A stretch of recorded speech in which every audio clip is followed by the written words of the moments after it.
Hello friend, জানি না তোমরা কেমন আছো, নিশ্চয়ই ভালো আছো।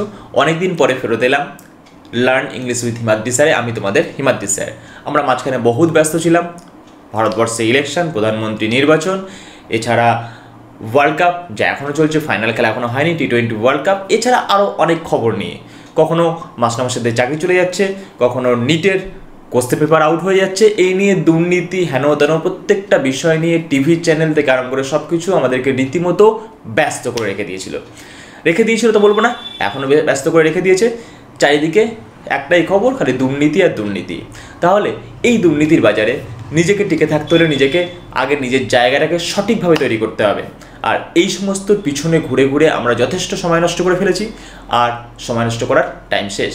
যদি এগুলো নিয়ে আমরা পড়ে থাকি তাহলে আমার সময়টা হয়তো ভবিষ্যতে খুব খারাপ আসতে চলেছে। তাই বেশি আর এই সমস্ত মাথা ব্যথা করে লাভ নেই। এই সমস্ত জিনিস নিয়ে আমরা সরাসরি আমাদের যেটা লক্ষ্য সেদিকে নজর রাখাটা খুবই গুরুত্বপূর্ণ। তাহলে আমাদের পড়াশোনা আবার করতে হবে। আমি অলরেডি তোমাদের ফ্রেজাল ভার্বের যখন ক্লাস করিয়েছিলাম তখন বলেছিলাম আমি তোমাদের অ্যাপ্রোপ্রিয়েট প্রিপোজিশনও করিয়ে দেবো। কারণ কেউ আমাকে বলেছিল আপনি যখন ফ্রেজাল ভার্বগুলোকে এত সহজভাবে ভেঙে ভেঙে বোঝাচ্ছেন, অ্যাপ্রোপ্রিয়েট প্রিপোজিশনের অ্যাপ্রোপ্রিয়েটনেসটা নিয়েও আপনি আমাদেরকে আলোচনা করে দিতে পারবেন।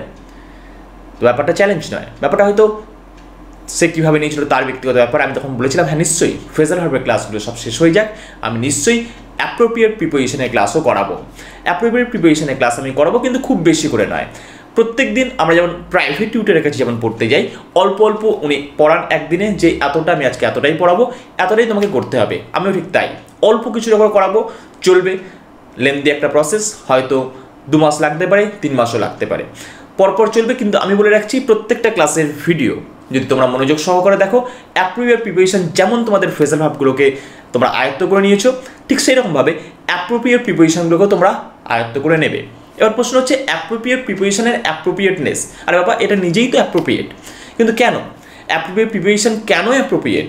অ্যাকচুয়ালি এর উত্তর খুঁজতে গেলে ঠিক ফ্রেজাল ভার্বে আমি যে উত্তরটা দিয়েছিলাম সেই একই উত্তরই তোমাকে খুঁজে বার করতে হবে।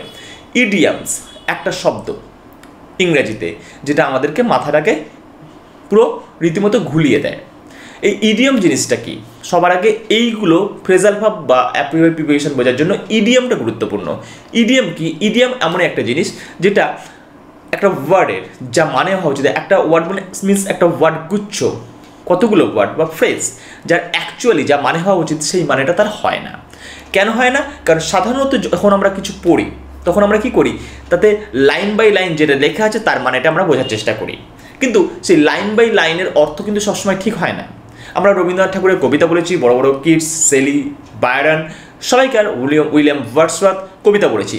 কবিতা পড়ার সময় আমরা একটা জিনিস খুব ভালোভাবে খেয়াল করেছি, কবিতায় লেখা আছে এক, কিন্তু বলা হয় যেন অন্য একটা কথা। মানে একটা কথার মধ্যে আরেকটা কথা লুকিয়ে থাকে।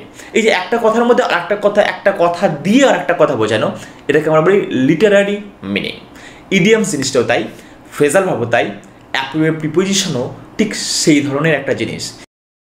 একটা প্রিপোজিশন বসিয়ে একটা পার্টিকুলার মিনিং তৈরি করা হয়, যেটা লিটারারি তৈরি করা।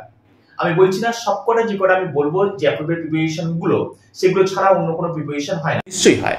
আমি তোমাদের সাথে সেইগুলোই আলোচনা করব যেগুলো আমাদের ডেইলি লাইফে এবং এক্সামের ক্ষেত্রে বারবার আসে, সেই রকম কিছু অ্যাপ্রোপ্রিয়েট প্রিপোজিশন। সব শিখতে গেলে বহুত কিছু আছে, বহুত অ্যাপ্রোপ্রিয়েট প্রিপোজিশন, যা শিখতে গেলে আমাদের 1 বছর অ্যাপ্রোপ্রিয়েট প্রিপোজিশন শিখতেই চলে যাবে, কিন্তু এত সময় আমাদের কাছে নেই। আমাদেরকে ততটাই জানা দরকার যতটা আমার জীবনে চলার জন্য, বা আমার পরীক্ষার ক্ষেত্রে, বা আমার সামনে কোনো কম্পিটিটিভ এক্সামের ক্ষেত্রে দরকার, সেটাই আমার কাছে গুরুত্বপূর্ণ। এবং যেগুলো কিছু অ্যাপ্রোপ্রিয়েট প্রিপোজিশন আছে, বা কিছু ফ্রেজাল ভার্ব আছে, বা কিছু ইডিয়ামস আছে যেগুলো আছে কিন্তু ন্যাচারালি ব্যবহার করা হয় না, সেগুলো নিয়ে আমাদের মাথা ব্যথা নেই। তো আমরা প্রথমে সেটাই শিখব, অ্যাপ্রোপ্রিয়েট প্রিপোজিশন। আমি তোমাদেরকে বুঝিয়ে বলবো প্রত্যেকটা। পাশে স্ক্রিন ফাঁকা রয়েছে, তোমরা দেখতে পাচ্ছ, এই স্ক্রিনের প্রত্যেকটা তোমরা দেখতে পাবে। আগে আমি বোর্ডে লিখে করতাম, জাস্ট অ্যাপ্রোপ্রিয়েট প্রিপোজিশন দিয়ে একটা ক্লাস করে দেখছি, বোর্ডে না লিখে জাস্ট টাইপ করে দেখি তোমাদের কেমন লাগে। চলো শুরু করা যাক আজকের class. Class number 1 with appropriate preposition. তো আমরা শুরু করে দিই আমাদের অ্যাপ্রোপ্রিয়েট প্রিপারেশনের ক্লাস। অবশ্যই আমার কথা তোমরা মনোযোগ দিয়ে শুনবে, আমি প্রত্যেকটা বুঝিয়ে বুঝিয়ে নিশ্চয়ই বলে দেবো তোমাদেরকে। তার সাথে আরও একটা কথা, কারণ অ্যাপ্রোপ্রিয়েট প্রিপারেশন তোমরা যেখানে পড়তে যাও সেখানে স্যার নিশ্চয়ই তোমাদেরকে পড়িয়ে দেয় না, তোমাদেরকে বলে দেয় অ্যাপ্রোপ্রিয়েট প্রিপারেশন পরীক্ষার জন্য খুবই ইম্পর্টেন্ট। তাই তোমরা এখান থেকে এতটা অ্যাপ্রোপ্রিয়েট প্রিপারেশন মুখস্থ করে এসো। আর মুখস্থ করতে গিয়ে সমস্যা, কারণ তোমরা জোর করে বারবার করে কন্টিনিউয়াস রিডিং পড়তে পড়তে প্রতিদিন অভ্যাস করতে করতে মুখস্থ করো, ভালো প্রসেস, খারাপ কিছু নয়। যত বারবার পড়বে তত নিশ্চয়ই মনে থাকবে। ইভেন আমার ক্লাসটা যত বারবার দেখবে তত তোমার ভালো মনে থাকবে, এ নিয়ে কোনো সন্দেহ নেই। কিন্তু যদি তোমাকে কেউ বুঝিয়ে দিত তাহলে নিশ্চয়ই এই জিনিসটা তোমার কাছে আরও অনেক বেশি সহজ হতে পারতো। তো খেয়াল রাখো, এখানে প্রথমে শুরু করবো অ্যাবাইড দিয়ে। অ্যাবাইড কথার অর্থ কি? মেনে নেওয়া। অ্যাবাইড মানে কাউকে সম্মান করা। এই অর্থে অ্যাবাইড কথাটাকে ব্যবহার করা হয়। এই অ্যাবাইডের তিনখানা অ্যাপ্রোপ্রিয়েট প্রিপারেশন হয়: abide by, abide with and abide at. Abide by, abide with and abide at. এবার হচ্ছে বাই, উইথ অ্যান্ড অ্যাট, এই তিনখানা প্রিপোজিশন অ্যাবাইডের সাথে আমরা ব্যবহার করি অ্যাপ্রোপ্রিয়েট প্রিপোজিশন হিসাবে। তাহলে কোনটা কখন? ন্যাচারালি কোনো কিছু মেনে চলা যখন এই সেন্সে ব্যবহার করা হয় তখন ব্যবহার করা হয় অ্যাবাইড বাই। অর্থাৎ অ্যাবাইড বাই কথার অর্থ হচ্ছে মেনে চলা। কিন্তু কোনো ব্যক্তির সাথে মেনে চলা, অর্থাৎ কোনো ব্যক্তির সাথে সহমত পোষণ করা বা কোনো ব্যক্তির কোনো কথা মেনে চলা, তখন হয়ে যায় অ্যাবাইড উইথ। আমরা উইথ ব্যবহার করি সঙ্গে এই অর্থে। অর্থাৎ কেউ আমাকে কিছু বললো, তার সঙ্গে আমি সহমত হলাম বা তার কথাটাকে আমি মেনে চললাম, এটাকে হচ্ছে অ্যাবাইড উইথ। এই মেনে চলা কিন্তু সবসময় অ্যাবাইড উইথ। আর একটা হচ্ছে অ্যাবাইড অ্যাট। অ্যাট প্রিপোজিশন আমরা কখন ব্যবহার করি? অ্যাট প্রিপোজিশন আমরা ব্যবহার করি কোনো সময়ের ক্ষেত্রে অথবা কোনো ছোট প্লেসের ক্ষেত্রে। তো অ্যাবাইড উইথ ব্যবহার করা হয়, যেমন বললাম, কোনো পার্সনের সাথে মতামত বা তার আদেশ মেনে চলা বা কোনো কিছু মেনে চলা, কোনো ব্যক্তির কথা, এই অর্থে যখন ব্যবহার করা হয়। ঠিক অ্যাবাইড অ্যাট ব্যবহার করা হয় এইরকম সেন্সে যখন আমি কোথাও কোনো প্লেসকে মেনে চলি। যদি অ্যাবাইড মানে প্লেস হয় তাহলে প্লেসকে মেনে চলা। অ্যাকচুয়ালি প্লেসকে তো আর মেনে চলা হয় না, কোনো স্থানকে তো আমরা মেনে চলি না। হ্যাঁ, সেটা তীর্থস্থান হতে পারে, ধর্মীয় স্থান, আমরা ঠাকুরকে খুব ভক্তি করি, পুজো করছি, ঠাকুরকে মেনে চলি, কিন্তু সেই সেন্স তো এখানে নয়। সেক্ষেত্রে অ্যাবাইড অ্যাট এই কথার অর্থ হচ্ছে বাস করা। কোথায় আমি কোনো একটা প্লেসে বাস করছি লং টার্ম ধরে বা বাস করি, সেই অর্থে যদি আমি প্লেন এইখানে ব্যবহার করি, অ্যাবাইড শব্দটাকে ব্যবহার করতে চাই, তাহলে অবশ্যই বসাবো অ্যাবাইড অ্যাট। তাহলে অ্যাবাইড দিয়ে তিনখানা অ্যাপ্রোপ্রিয়েট প্রিপোজিশন হলো। একটা হচ্ছে অ্যাবাইড বাই, একটা অ্যাবাইড উইথ অর্থাৎ পার্সনের সাথে, আর একটা হচ্ছে অ্যাবাইড অ্যাট। নেক্সট হচ্ছে abound in and abound with. Abound কথাটা মনে রাখবো, বাউন্ড, BOUND। বাউন্ড কথার অর্থ হচ্ছে ঘিরে থাকা, বেঁধে ফেলা, এইরকম সেন্সে সেখান থেকে অ্যাবাউন্ড কথাটা এসেছে। অ্যাবাউন্ড কথাটা, অ্যাবাউন্ডের সাথে আমরা দুটো প্রিপোজিশন ব্যবহার করছি, একটা হচ্ছে ইন আর একটা হচ্ছে উইথ। তাহলে abound in and abound with, এই দুটোর মধ্যে পার্থক্য কী? আচ্ছা, ইন কথার অর্থ কী? ন্যাচারালি তোমরা ধরে নাও ইন মানে কোনো কিছুর মধ্যে আছে, মানে কোনো বস্তুর মধ্যে যেটা আছে সেটা আমরা ইন। আবার উইথ কখন ব্যবহার করি? উইথ মানে কোনো কিছুর সঙ্গে যেটা আছে। তাহলে এই অ্যাবাউন্ড ইন, অ্যাবাউন্ড কথার অর্থ যদি ঘিরে থাকা হয় তাহলে ইন মানে ভিতরটা, মানে অর্থাৎ ভিতরের সমস্তটা ধরে নিয়ে হবে। তাহলে প্রচুর পরিমাণে থাকা, এই সেন্স যদি ব্যবহার করা হয় সেক্ষেত্রে আমরা ব্যবহার করি অ্যাবাউন্ড ইন। আর অ্যাবাউন্ড উইথ মানে কোনো কিছুর মধ্যে কোনো কিছু বিশেষ জিনিসের প্রাধান্য আছে সেটা বোঝানোর জন্য অ্যাবাউন্ড উইথ মানে সঙ্গে। জঙ্গলের মধ্যে প্রচুর বাঘ রয়েছে, এটা হচ্ছে অ্যাবাউন্ড উইথ, কারণ জঙ্গলটা হচ্ছে মেন, তার সঙ্গে রয়েছে কি? বাঘ। সুন্দরবন জঙ্গলে প্রচুর বাঘ রয়েছে, এটা কি ব্যবহার করবো আমরা? Abound with. কিন্তু প্রচুর বাঘ সুন্দরবনে রয়েছে, মেন জায়গাটা কি, যেটা সারাউন্ডিংস সেটা কি? সুন্দরবন। কিন্তু সুন্দরবন কিন্তু এখানে গৌণ, প্রচুর বাঘটা এখানে মুখ্য। প্রচুর বাঘ সুন্দরবনে রয়েছে, এটা কিন্তু অ্যাবাউন্ড ইন, মানে বাঘটা ওর মধ্যে আছে। আর সুন্দরবন জঙ্গলে প্রচুর বাঘ রয়েছে, তাহলে অ্যাবাউন্ড উইথ। তাহলে দুটোর মধ্যে ডিফারেন্স তোমরা বুঝতে পারলে। একটা হচ্ছে কন্টেনার অ্যান্ড কন্টেন্ট, যদি দুটোকেই একসাথে বোঝানো হয় তাহলে সেটা হচ্ছে অ্যাবাউন্ড ইন। আর শুধু যদি কন্টেন্টটাকে বোঝানো হয়, কন্টেন্টটা মেন যদি সাবজেক্ট হয়ে যায় তাহলে সেটা হয়ে যাবে অ্যাবাউন্ড উইথ। নেক্সট হচ্ছে আমাদের হচ্ছে অ্যাবসেন্ট। আমরা অ্যাবসেন্টটা সবাই জানি, ন্যাচারালি ব্যবহার করে থাকি। অ্যাবসেন্ট ফ্রম, অ্যাবসেন্ট মানে আমরা অনুপস্থিত থাকা। ন্যাচারালি আমরা কোনো প্লেস থেকে অনুপস্থিত থাকি, অ্যাবসেন্ট থাকি, সেটা স্কুল হতে পারে, সেটা আমার অফিস হতে পারে, সেটা আমার বাড়ি হতে পারে, যে কোনো জায়গা হতে পারে। তাহলে অ্যাবসেন্ট, এই অ্যাবসেন্টের সাথে আমরা সবসময় ব্যবহার করি ফ্রম, FROM। কখনোই FROM বসিয়ে দিও না, এই FROM, FORM বসিয়ে দিও না। আমরা সাধারণত এখানে একটা খুব বড় মিস্টেক করি। কি মিস্টেকটা? সেটা হচ্ছে আমরা যখন পরীক্ষার কোনো ফর্ম ফিল আপ করি আমরা সেটাকেও উচ্চারণ করি FROM, ফ্রম। যে স্যার আমাকে একটা পরীক্ষার ফর্ম দেবেন বা স্যার আমাকে একটা অমুক জায়গায় ফর্ম দেবেন, অ্যাকচুয়ালি ফর্ম নয়, ওটা হচ্ছে ফর্ম, FORM, ফর্ম মানে তৈরি করা। এমন কিছু আছে যেটা আমি আরও কিছু তৈরি করতে চাই, সেটাকে আমি ফিল আপ করবো, এটা হচ্ছে FORM, ফর্ম। ফ্রম কিন্তু নয়, ফ্রম মানে থেকে, হইতে, অ্যাবসেন্ট ফ্রম, অ্যাবসেন্ট হয়েছি কোনো থেকে, কোনো কিছু থেকে, মিনস কোনো প্লেস থেকে, সেটা আমার স্কুল হতে পারে, অফিস হতে পারে, বা এট এনি প্লেস, কোনো প্লেস হতে পারে, কিন্তু অ্যাবসেন্টের সাথে আমরা সবসময় বসাবো from. Next, absorb, absorb preposition, absorb preposition নয়, অ্যাবজর্বটার সাথে আমরা কি বসাবো? অ্যাবজর্ব কথার অর্থ কি? আমরা বলি ওটা ওখানে রাখিস না, স্পঞ্জটা জলটাকে অ্যাবজর্ব করে নেবে, কথাটা আমরা বলে থাকি, জলটাকে স্পঞ্জটা কিন্তু অ্যাবজর্ব করে নেবে। তুই পাশে ওই জিনিসটার পাশে ওই জিনিসটা রাখিস না, ওটা কিন্তু টোটালটা অ্যাবজর্ব হয়ে যাবে। আমরা কথাটাকে ন্যাচারালি এখন বর্তমানে প্রায় লোকে আমরা ইউজ করি এই অ্যাবজর্ব কথাটাকে, কিন্তু এই অ্যাবজর্ব মানে কোনো কিছুর সাথে কোনো কিছু মিশে যাচ্ছে, ভিতরে, তার ভিতরে হারিয়ে যাচ্ছে।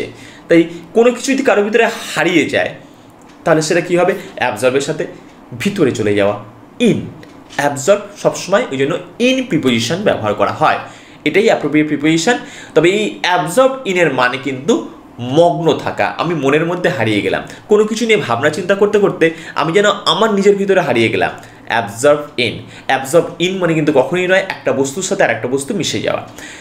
লিটারেলি ধরো, আমি অ্যাবজর্ব হয়ে গেলাম নিজের মধ্যে, ইন, মগ্ন থাকা, আমি চিন্তায় মগ্ন আছি, আমি গান শুনতে মগ্ন, যে কোনো বিষয় মগ্ন থাকা, নিমগ্ন থাকা, এইরকম যখন সেন্স হয় তখন সেটাকে বলা হয় অ্যাবজর্ব ইন। এরকম সেন্সে সবসময় অ্যাবজর্বের সাথে ইন প্রিপোজিশন ব্যবহার করা হয়। নেক্সট হচ্ছে অ্যাবস্টেন। অ্যাবস্টেন মানে দূরে সরিয়ে নেওয়া। অ্যাবস্টেন কথার অর্থ কি? দূরে সরিয়ে নেওয়া। তাহলে আমি যদি কোনো কিছু দূরে সরিয়ে নিই, বা আমি নিজেকে দূরে সরিয়ে নিই, অ্যাকচুয়ালি নিজেকে দূরে সরিয়ে নিই, যে ওই বিষয়টা হচ্ছে ঝামেলা হচ্ছে, বাবা আমি ওর মধ্যে নেই, আমি ঝামেলা থেকে দূরে থাকতে বেশি পছন্দ করি, বলতেই পারি। ন্যাচারালি আমরা অনেক সময় বলে থাকি, অনেক সময় নয় বেশিরভাগ সময় বলে থাকি, বাবা তোর ঝামেলার মধ্যে আমাকে জড়াস না, আমি তোর ঝামেলা থেকে দূরে থাকতে চাই। এই হচ্ছে অ্যাবস্টেন। তাহলে থেকে, দূরে, থেকে, ফ্রম। অ্যাবস্টেনের সাথেও ফর্ম ব্যবহার করা হয়, FROM, ফ্রম, ফর্ম নয়। ঠিক আছে, তাহলে আমরা পেলাম absent from and abstain from.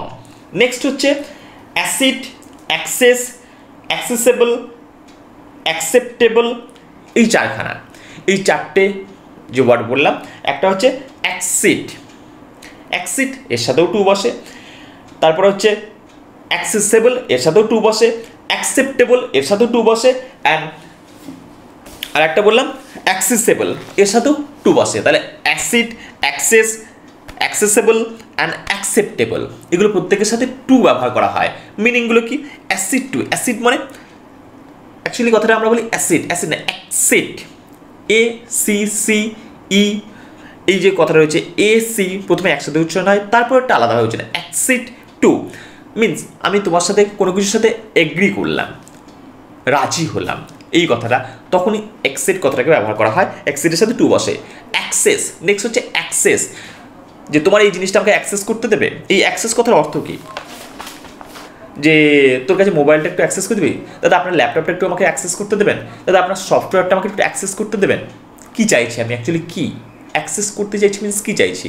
আমি পারমিশন চাইছি। তাহলে এই পারমিশন, কোনো কিছুর জন্য যে পারমিশন যাওয়া, অ্যাকচুয়ালি অ্যাক্সেস চাইছি, তার কাছে যেতে চাইছি, তার কাছে পৌঁছতে চাইছি, এই যে পারমিশন, তার জন্য টু ব্যবহার করা হয়। অ্যাকচুয়ালি অ্যাক্সেস টু মিনস কোনো জায়গায় আমি যাওয়ার জন্য পারমিশন চাইছি, কোনো কিছু নিকটে যাওয়ার পারমিশন চাইছি, অ্যাক্সেস চাইছি, এই রোডটার অ্যাক্সেস চাই, আপনার কাছে যাওয়ার অ্যাক্সেস চাই, মন্দিরে যাওয়ার অ্যাক্সেস চাই, এই যে অ্যাক্সেস, অ্যাক্সেস মিনস আমি একটা পারমিশন চাইছি কোনো কিছুর নিকটে যাওয়ার। আপনার কম্পিউটারটা আমি একটু অ্যাক্সেস করতে চাই, মিনস আমি একটা কম্পিউটার কাছে একটু যেতে চাই, একটু কাজ করবো, মিনস আমার উদ্দেশ্য ওখানে যাওয়া, তাই জন্য অ্যাক্সেস টু। নেক্সট, এই টু প্রিপোজিশন আমরা ব্যবহার করি একটা নির্দিষ্ট ডিস্টেন্সের জন্য, যে কোনো কিছুর দিকে যাব, কোনো কিছু পর্যন্ত, মানে সাধারণত ডিরেকশনের ক্ষেত্রেও টু প্রিপোজিশন আমরা ব্যবহার করেছিলাম, যখন শুধু প্রিপোজিশনের ক্লাসগুলো আমি করিয়েছিলাম সেখানে দেখিয়েছিলাম। তো এই টু মিনস পার্টিকুলার কোনো দিকে, তাই অ্যাক্সেস টু আমি এগিয়ে যাব কোনো দিকে, মিনস কোনো কিছুর দিকে এগিয়ে যাওয়ার পারমিশন। বোঝাতে পারলাম, আশা করি বোঝাতে পারলাম তোমাদেরকে। নেক্সট হচ্ছে অ্যাক্সেসেবল, অ্যাক্সেস যখন টু হচ্ছে অ্যাক্সেসেবলের সাথেও টু হয়, মাথায় রাখবো যে শুধুমাত্র অ্যাক্সেসিবল টু ব্যবহার করা হয় কোনো কিছু অধিগম্য, মানে আমার ভিতরে কোনো কিছু বোধ, আমি জ্ঞান এগিয়ে গিয়ে জ্ঞানটা অর্জন করতে পারলাম, এটার জন্য অ্যাক্সেসিবল টু ব্যবহার করা হয়। নেক্সট অ্যাকসেপ্টেবল মানে গ্রহণযোগ্যতা, আমরা কোনো কিছু গ্রহণ করছি, কোনো কিছু নিতে পারবো কিনা, যেটা আমার অ্যাকসেপ্টেবল কিনা। আমরা বলি না যে তোর ব্যাপারটা জিনিসটা আমি অ্যাকসেপ্ট করলাম না, যে জিনিসটা ঘটলো সেটা অ্যাকসেপ্টেবল নয়, মিন্স কি এটা গ্রহণযোগ্য নয়। এর সাথেও গ্রহণযোগ্যতা মিন্স একটা পার্টিকুলার জিনিস নির্দিষ্ট, আবার সেই ডিরেকশন, যে এই জিনিসটা আমার গ্রহণযোগ্য, মানে পার্টিকুলার আমার ইঙ্গিতটা, আমার ইশারাটা একটা নির্দিষ্ট ডিরেকশনের দিকে, কোনো একটা পার্টিকুলার বিষয়। তোর ব্যবহারটা আমার কাছে গ্রহণযোগ্য লাগলো না, মিন্স পার্টিকুলার জিনিস, ওর বিহেভিয়ারটা। এই যে টু মিন্স একটা নির্দিষ্ট, আমি বলেছি সবসময় টু মানে একটা নির্দিষ্ট দিক বা নির্দিষ্ট কিছু, সেই জন্য অ্যাকসেপ্টেবল টু। তাহলে অ্যাকসেপ্টেবলের ক্ষেত্রেও টু আমরা ব্যবহার করি কিসের ক্ষেত্রে? এই গ্রহণযোগ্যতা বোঝানোর জন্য। আমাদের নেক্সট প্রিপোজিশন যেটা হচ্ছে সেটা হচ্ছে অ্যাকোমোডেট। সাধারণত আমরা করি খাপ খাইয়ে নেওয়া, যে কুকুরটাকে আমি দার্জিলিং থেকে নিয়ে এলাম, এখানে নিয়ে এলো বাঁচলো না, এটা হচ্ছে অ্যাকোমোডেট হওয়া, মানে এখানকার পরিবেশটা, এখানকার যে সার্কামস্টেন্সেস সে অ্যাকোমোডেট করতে পারেনি। মানে আমি এক জায়গায় গেলাম, গিয়ে সেখানে গিয়ে অ্যাকোমোডেট করতে পারলাম না, মিনস সেই জায়গাটা আমার ঠিক সুটেবল লাগলো না। এই কথাগুলো আমরা সাধারণত ন্যাচারালি সবসময় বলে থাকি। তো এই হচ্ছে অ্যাকোমোডেট। এই অ্যাকোমোডেট কথার অর্থ হচ্ছে এই অ্যাকোমোডেট হচ্ছে খাপ খাইয়ে নেওয়া। এই অ্যাকোমোডেটের সাধারণত দুখানা প্রিপোজিশন হয়, অ্যাপ্রোপ্রিয়েট প্রিপোজিশন। একটা হচ্ছে অ্যাকোমোডেট উইথ, আর হচ্ছে অ্যাকোমোডেট টু। যেটা আমি পরিবেশের সাথে খাপ খাওয়াতে পারছি না, সার্কামস্টেন্সের সাথে যেটা আমি খাপ খাওয়াতে পারছি না, সেটা হচ্ছে অবশ্যই অ্যাকোমোডেট টু, নির্দিষ্ট জিনিসের প্রতি। আবার বলছি নির্দিষ্ট জিনিস, পরিবেশ, তাই টু প্রিপোজিশন অ্যাকোমোডেট টু। আবার সঙ্গে অ্যাকোমোডেটের সাথে আরও একটা প্রিপোজিশন বললাম, সেটা হচ্ছে উইথ। এই অ্যাকোমোডেট উইথ কিন্তু সাধারণত লোন হিসাবে ব্যবহার করা হয়, যে আমি ওকে হেল্প করলাম লোন দিয়ে। অ্যাকোমোডেট উইথ এ লোন, তাকে ধার দিয়ে হেল্প করলাম, তাকে পয়সা দিয়ে সাহায্য করে হেল্প করলাম, মানে ওকে অ্যাকোমোডেট করলাম। মিন্স বললাম না এই টোটাল গ্রামটাকে আমি অ্যাকোমোডেট করতে পারি সবাইকে পয়সা দিয়ে। এই যে দিয়ে হেল্প করা, গ্রামটাকে আমি অ্যাকোমোডেট করলাম, এই যে টোটাল সবাইকে লোন দিলাম, তাই মিন্স সবাইকে আমি পয়সা দিয়েছি, ওদের অসুবিধা ছিল, ওদেরকে আমি পেমেন্ট করেছি, ওরা তাই নিয়ে বেঁচে আছে। এই যদি সেন্স হয় তখন কিন্তু অবশ্যই অ্যাকোমোডেট উইথ, মানে আমি কারোর সঙ্গে অ্যাকোমোডেট করছি, কিসের জন্য? বিনিময়ে। আমি ওকে হেল্প করে ওকে অ্যাকোমোডেট করতে দিচ্ছি, মিন্স ওর সার্ভাইভালের মেন কারণ হচ্ছে আমি ওকে হেল্প করছি, তাই এটা হচ্ছে অ্যাকোমোডেট উইথ। তাই এটাকে লোন সেন্সে ব্যবহার করা হয়। আর যেটা বললাম অ্যাকোমোডেট টু, সেটা হচ্ছে সার্কামস্টেন্স, তাহলে পরিবেশের সাথে মানিয়ে নেওয়া। অ্যাকোমোডেট টু, লোন দিয়ে কাউকে হেল্প করে তাকে সার্ভাইভ করতে সাহায্য করা, অ্যাকোমোডেট উইথ। তো আমাদের নেক্সট হচ্ছে অ্যাকোম্পানি মানে আমরা রাস্তায় যাচ্ছি, একটু কোম্পানি দিবে আমাকে, মানে আমার সাথে একটু সঙ্গী হবি।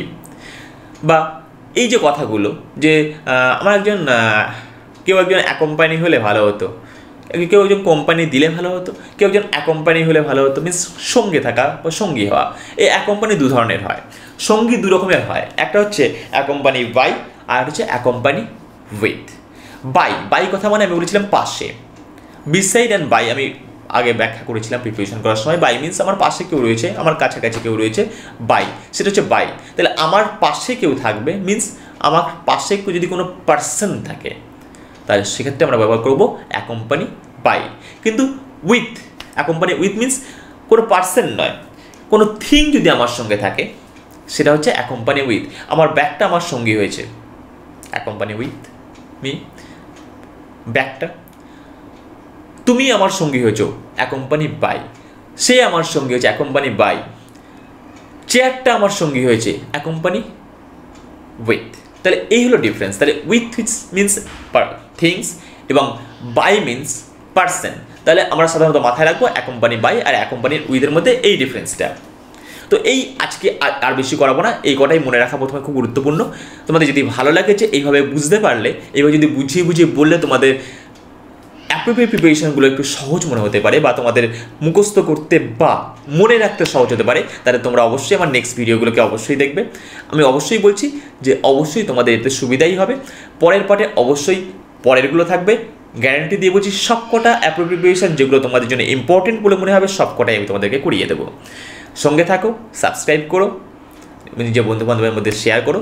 শেয়ার করলে কোনো কিছু কমে যায় না, নিশ্চয়ই বাড়ে। তুমি শিখবে যখন পাশে আরেকজন শিখছে, তোমার শেখার ইন্টারেস্টটা আরও বাড়বে। Thank you for watching learn English with Himadri sir.